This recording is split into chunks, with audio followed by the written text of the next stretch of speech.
Este video tiene como finalidad el estudio de las órbitas mediante el uso de las leyes de Kepler. Las leyes de Kepler son una descripción matemática de la trayectoria de los planetas alrededor del Sol. ¿Qué nos dicen estas leyes? La primera de ellas nos dice que los planetas orbitan alrededor del Sol en órbitas elípticas y que el Sol se encuentra en un punto llamado foco. La segunda ley nos dice que el radio vector, o sea, la línea que une al planeta y al Sol, barre áreas iguales en tiempos iguales. Y la tercera de ella nos dice que el cuadrado del periodo orbital es directamente proporcional al semieje del cubo mayor. Bien, vamos a resolver un par de problemas, concretamente del planeta Mercurio. Y el primero de ellos nos dice lo siguiente. Nos dice que el semieje menor de la órbita de Mercurio tiene una longitud de 5.67 por 10 a la 7 kilómetros. Además, la distancia desde el Sol a este planeta, cuando éste pasa por un punto a 120 grados desde su perihelio, es de 6.20 por 10 a la 7 kilómetros. Con base en esta información, nos solicitan las siguientes interrogantes. Número 1. La excentricidad de la órbita de Mercurio. Número 2. La longitud del semieje mayor de la órbita de Mercurio. Número 3. La distancia a Mercurio cuando éste se encuentra en su perihelio. Y número 4. La distancia a Mercurio cuando éste se encuentra en su afelio. Bien, para poder resolver este problema es necesario tener en cuenta la geometría de una elipse. Entonces, vamos a hablar un poco de ello previo a resolver el problema.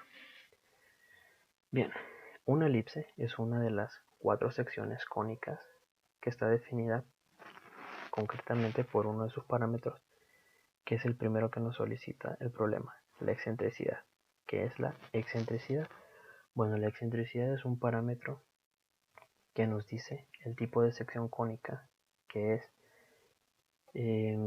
bueno, si la excentricidad es 0, quiere decir que tenemos una circunferencia. Si la excentricidad está entre 0 y 1, quiere decir que tenemos una elipse. Si la excentricidad es 1, entonces estamos hablando de una parábola. Y si es mayor que 1, corresponde a una hipérbola. Bien, como le dice la primera ley de Kepler, los planetas orbitan alrededor del Sol en órbitas elípticas. Entonces, en nuestro parámetro de excentricidad, lo lógico sería pues que estuviera entre 0 y 1. Eso ya es una premisa que vamos a comprobar posteriormente. Bien, hablando un poco de la geometría de la elipse, las elipses tienen 2 puntos denominados focos, que en este caso son estos dos que estoy resaltando. Bueno, tienen 2 semiejes. En este caso, este es el semieje menor y este de aquí el semieje mayor, que vendrían siendo el análogo de los radios de la circunferencia, solo que en este caso aplicado a las elipses. En este punto, como dijimos por la primera ley de Kepler, el Sol se encuentra en un foco y el planeta en esta trayectoria elíptica. Entonces, esta línea que une al planeta con el Sol se le denomina radio vector. Este ángulo que abre el radio vector en astronomía se le conoce como anomalía verdadera. Entonces, bueno, creo que por ahora eso es todo lo que tenemos que saber. Y si surge alguna duda, pues voy a regresar para poder explicar detalladamente. Pasando al inciso 1, si recuerdan, nos está pidiendo que calculemos la excentricidad de esta órbita. Entonces, ¿qué es la excentricidad? Vuelvo a repetir. Es un parámetro que nos dice qué tipo de sección cónica. Bueno, en este caso ya sabemos que es una elipse, pero ¿qué nos va a decir? En este caso nos dice qué tan achatada o alargada es la elipse, qué tan estirada está. Entonces, o qué tanto ahí está una circunferencia deformada. Si tenemos una circunferencia y la agarramos de sus extremos, cuánto abre, digamos, qué tan estirada está esta circunferencia deformada. Entonces, ese es el parámetro de excentricidad.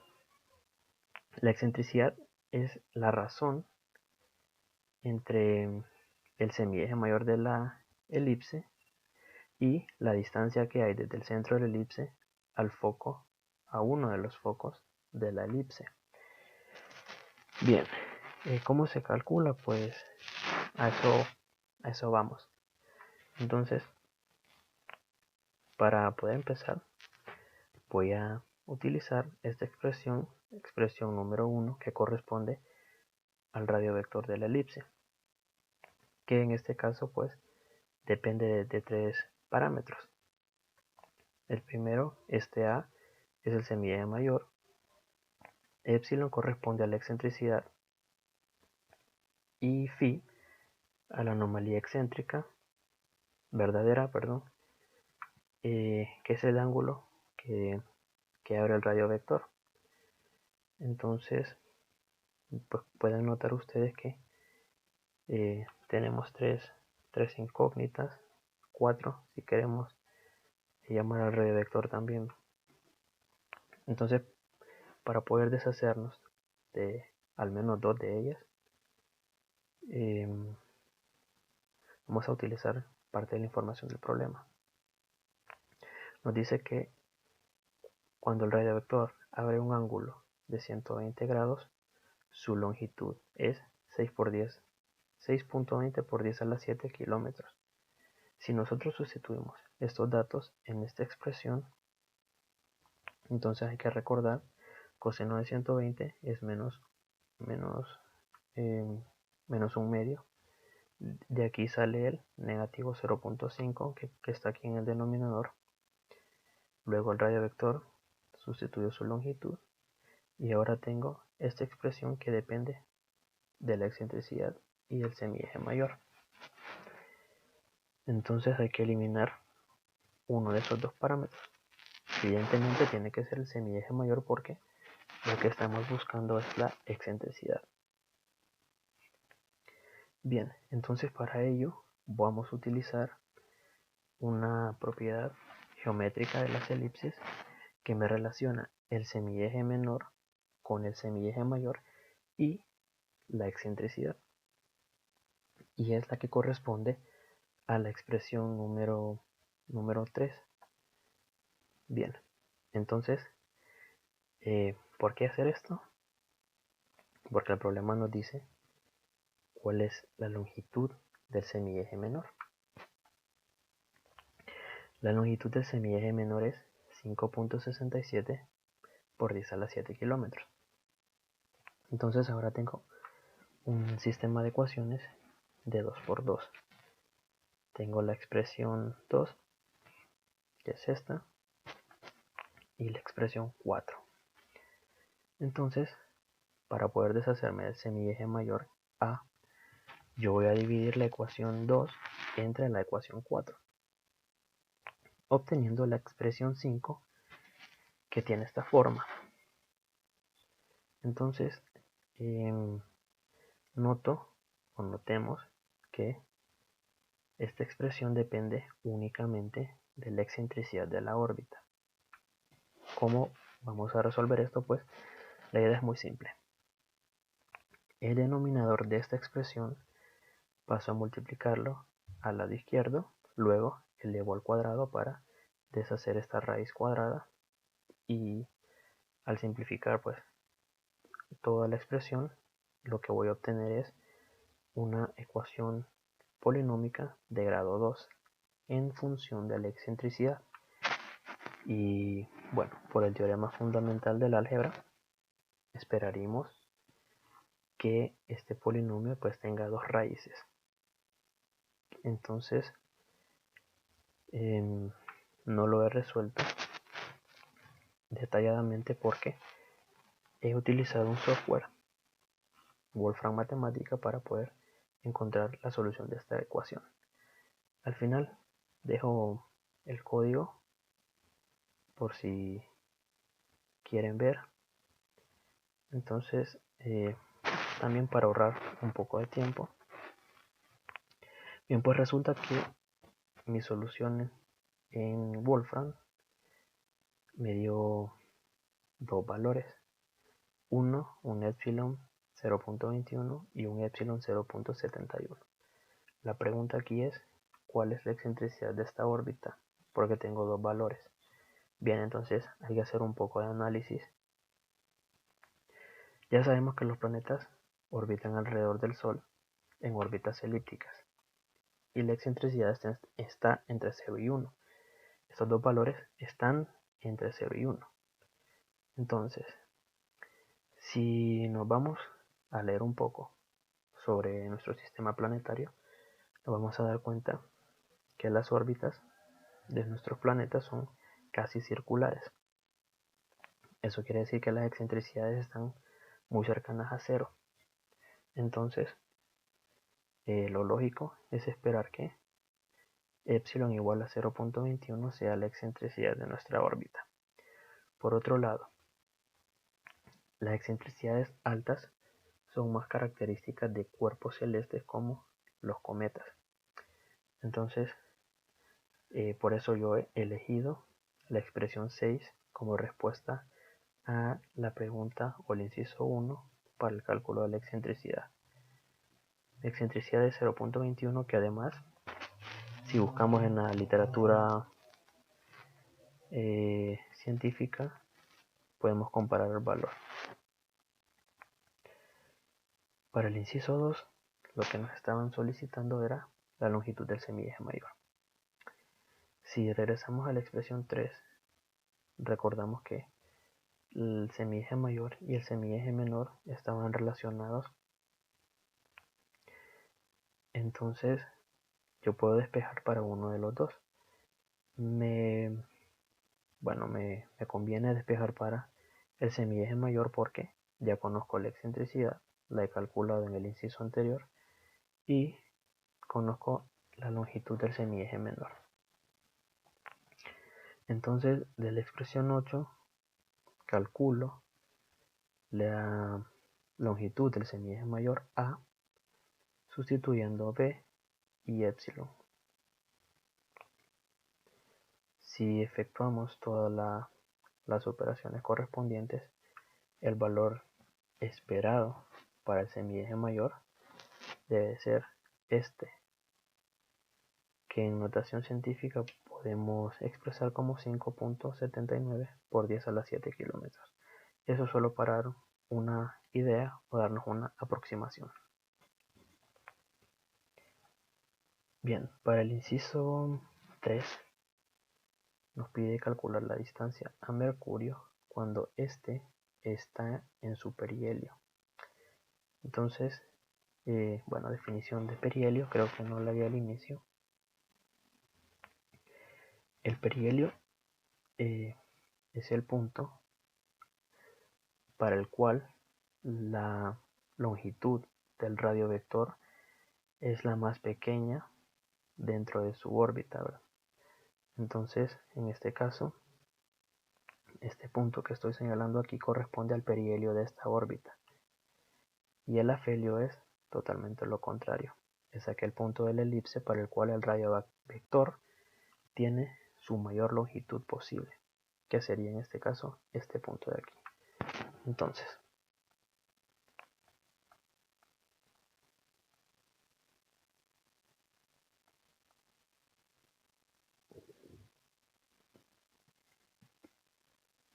bien, volviendo al inciso, para resolver este problema, esta parte, voy a emplear la expresión número 1, que es la expresión para calcular la longitud del radiovector en función de el semieje mayor, la excentricidad y el ángulo del radiovector. Notemos que el radiovector cuando Mercurio está en su perihelio, el ángulo es 0. Lo podemos ver gráficamente. Si el radiovector está sobre esta línea, entonces el ángulo es 0.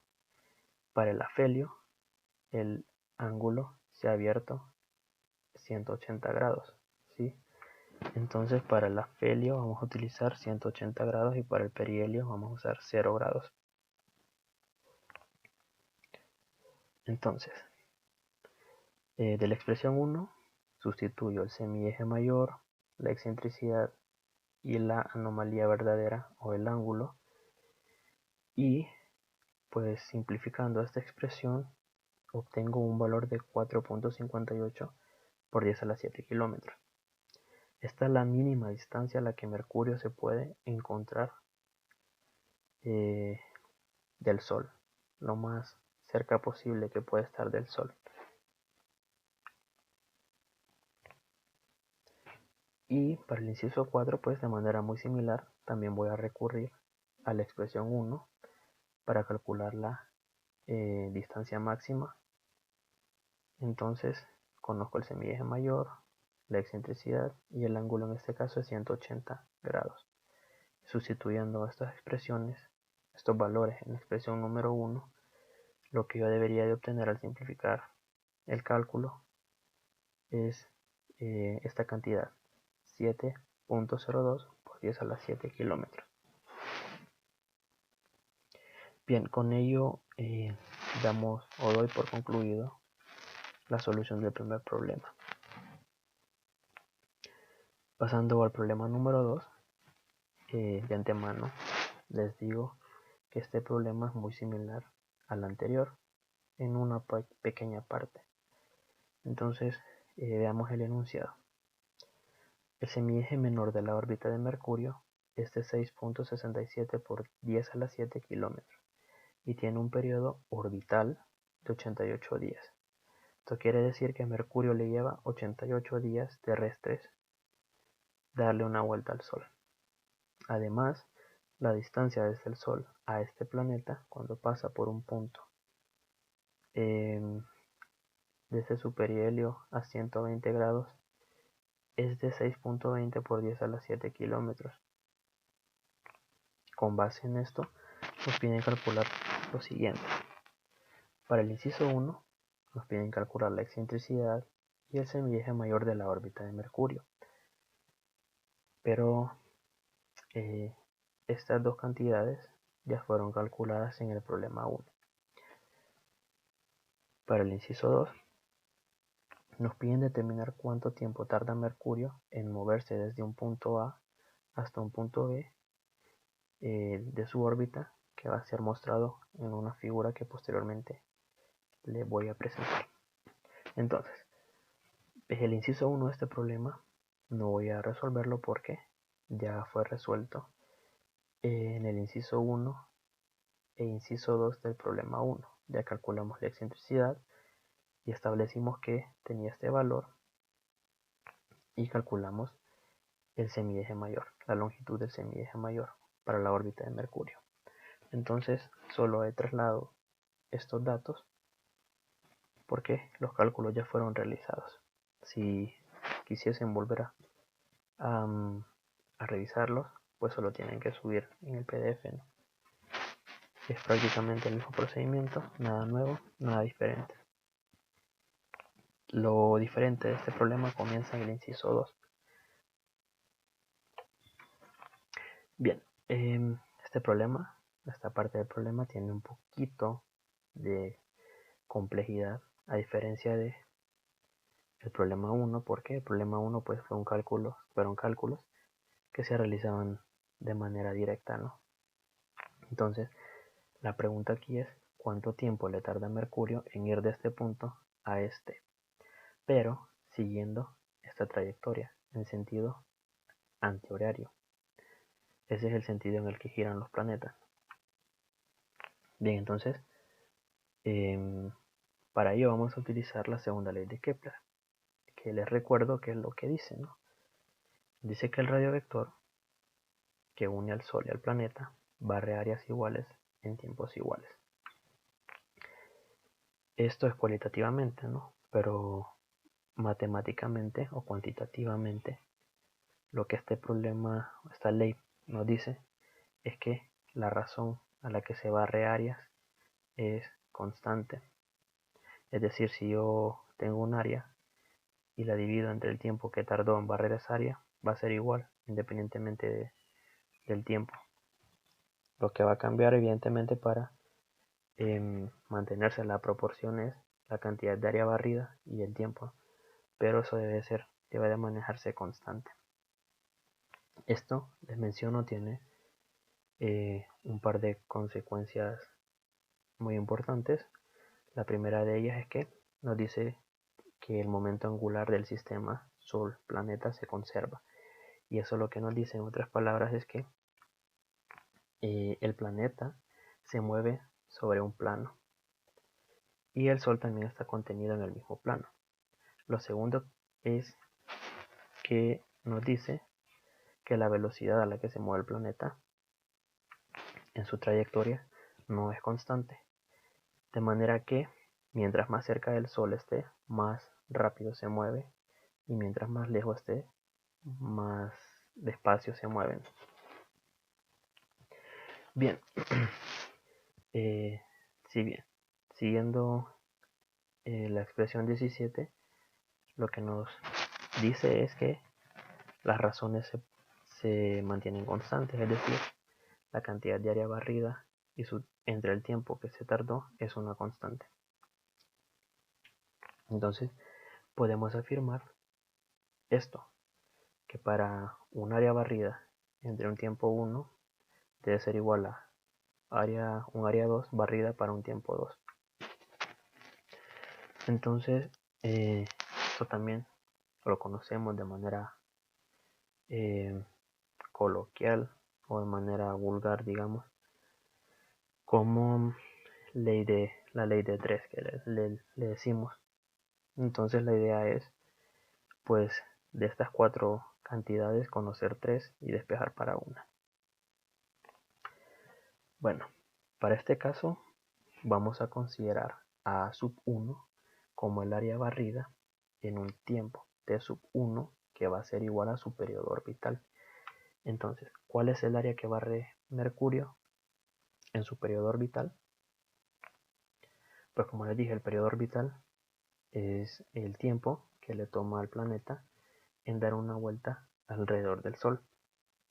Si Mercurio tarda 88 días, pues el área barrida va a ser todo el área de la elipse. Entonces, vamos a calcular esta área. Para ello, vamos a utilizar la expresión 19, que es justamente la expresión que se utiliza para el cálculo del área de una elipse, que no es más que el producto de las longitudes de sus semiejes multiplicados por la constante pi. Entonces,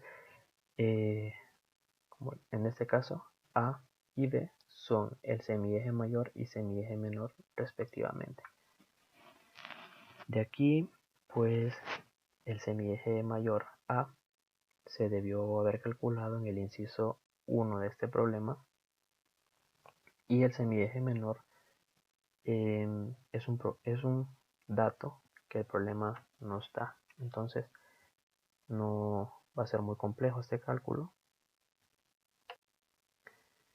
Entonces, si yo multiplico las longitudes de su semieje menor y mayor por pi, lo que debería de dar es esta área, 1.033 por 10 a la 16 kilómetros cuadrados,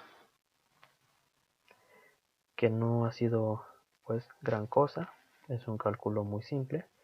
Sin embargo, la complicación de este problema viene a continuación. El cálculo de esta área no es tan simple, porque pues, no hemos desarrollado una fórmula para poder calcularlo directamente. Entonces, para ello vamos a utilizar cálculo integral, una integral doble, para calcular el área de esa superficie. Entonces, bueno, lo ideal aquí es el uso de coordenadas polares, porque la geometría del problema nos hace pensar justamente que hay que utilizar ese tipo de coordenadas para que el problema sea más fácil, porque no cabe o no debería de caber la idea de resolverlo en coordenadas esféricas o coordenadas rectangulares. Entonces, recordemos, el área pues de una sección se define como la doble integral de un diferencial de área. Este diferencial de área va a depender del sistema de coordenadas en el que estemos trabajando. Y los índices o los límites de las integrales pues van a depender de la región de integración que estemos considerando para cada una de las variables. Entonces, para coordenadas polares, el diferencial de área tiene esta forma: r de dr por d de phi. Entonces recordemos, coordenadas polares son un caso particular de las cilíndricas en el que z es igual a 0. Entonces tenemos r y phi. Y pues bueno, aquí yo utilizo estas porque pues son con las que mayor simpatía, digamos, tengo. Ya estoy acostumbrado a trabajar con ellas, aunque bien se puede tomar ρ y θ, no hay ningún problema. En realidad las variables de integración son lo de menos. Bueno, vamos a calcular el área. Nuestra área sub 2 pues ya toma esta forma, sin embargo todavía tenemos que establecer los límites de integración para cada variable. Bien, como sabemos, o deberíamos de saber, phi tiene que variar entre menos pi medios y pi medios. ¿Por qué? Bien, volviendo a la figura, si lo tomamos nosotros en sentido antihorario, entonces iríamos de 0 a 2pi para dar una vuelta. Sin embargo, si nosotros abrimos en sentido antihorario, tenemos que pues anteponer un signo menos a la cantidad angular. Entonces, yendo de aquí hacia aquí, pues sería menos pi medios a 0 y de 0 a pi medios. Entonces aquí pueden surgir otra forma de calcular esta área. Yo voy a calcular el área completa de esta sección desde menos pi medios hasta pi medios, pero alguien más puede proponer calcularla desde 0 hasta pi medios y luego ese valor multiplicarla por 2 para tener el área total, ya que existe cierta simetría que me permite decir que esta área es igual a esta. Entonces cualquiera de las dos formas es válida. Bien, yo establecí que iría de menos pi medios a pi medios y mi r, pues mi radio vector va a variar de 0 a r. Entonces aquí yo voy aquí a poner esta comilla a mi r para no confundirla con mi límite de integración. Entonces mi integral toma la forma de la expresión 25, una integral que en phi va desde menos pi medios a pi medios y en el radio vector va de 0 a r. Entonces, bien, vamos a empezar por la integral interna, que es la integral en r con la comilla, y esta integral es bien directa. La integral de r de dr es un medio de r cuadrado, ya evaluada. Entonces sustituimos esta expresión justamente aquí en la integral interna para obtener la expresión 27.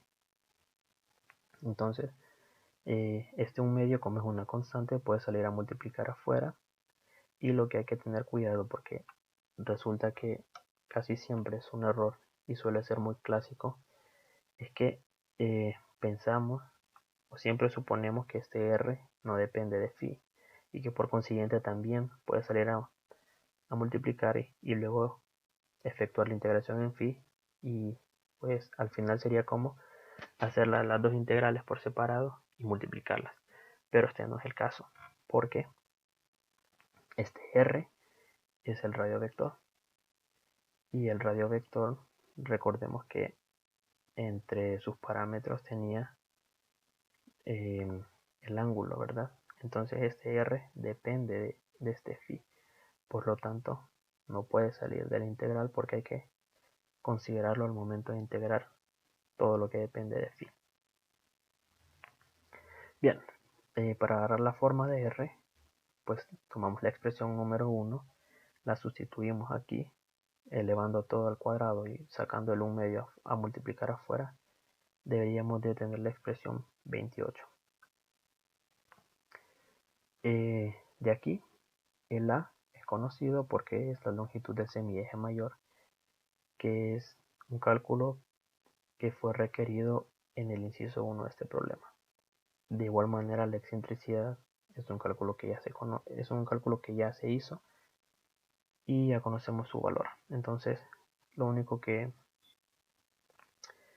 no es constante y lo que vamos a integrar es este phi, este coseno, cuyo argumento es phi. Entonces, si recuerdan, yo les había dicho que la integral la podíamos hacer de 0 a pi medios y luego multiplicarla por 2, y eso se puede hacer porque coseno es par, una función par. Pero esa puede ser una solución alternativa. Yo he considerado esta. No pasa nada, al final las respuestas pues son o deben de ser independientes de la forma de integración, siempre y cuando los procedimientos sean válidos. Bien, esta integral de aquí pues no la he resuelto paso a paso porque en primer lugar es una función que en el denominador, una función racional que en el denominador tiene un coseno, y su antiderivada de esta función puede existir o no existir, es decir que esta integral podría ser por métodos analíticos, o de no poder ser hay que recurrir a los métodos numéricos. Entonces por eso mejor me fui por lo más seguro, utilicé un software matemático, Wolfram Matemática, y he calculado pues toda la integral, y mi área 2 pues me dio este valor, 3.794 por 10 a la 15 kilómetros cuadrados. Este tipo de expresiones con senos y cosenos en el denominador, dentro de raíces o dentro de potencias, se suelen llamar integrales elípticas, porque históricamente se le han asociado siempre con cálculos de áreas de elipses o de longitudes de arco de elipses. Entonces existen varios tipos, pero eso no es objeto de estudio para este video. Entonces, bien, de la expresión 18 yo voy a despejar para t sub 2 porque ya conozco el a sub 1, a sub 2 lo acabo de calcular, y el t sub 1 que es justamente el periodo orbital de Mercurio. Sustituyendo las áreas, efectuando el cociente y multiplicándolo por el periodo orbital, pues me doy cuenta que Mercurio tarda aproximadamente 32.2 días en ir del punto A al punto B. Bien, como les dije al inicio, yo he resuelto en Wolfram Matemática dos de los cálculos que se me han solicitado. El primero es la expresión 5, que corresponde al cálculo de la excentricidad. Como pueden notar, pues obtuve dos valores. Ya discutimos por qué elegimos este. Y para resolver la integral para el área del sector del elipse que va desde A hasta B, que es la expresión número 28, he utilizado el comando integrate, la integral, y definimos, el argumento o el integrando, y le definimos sobre qué variable y en qué rango. Como pueden notar, esta debe ser el área 2 que utilizamos anteriormente. Entonces, gracias por su atención. Dejo el link de descarga del PDF por si a alguien le es útil. Lo dejo en la descripción del video. Y eso es todo por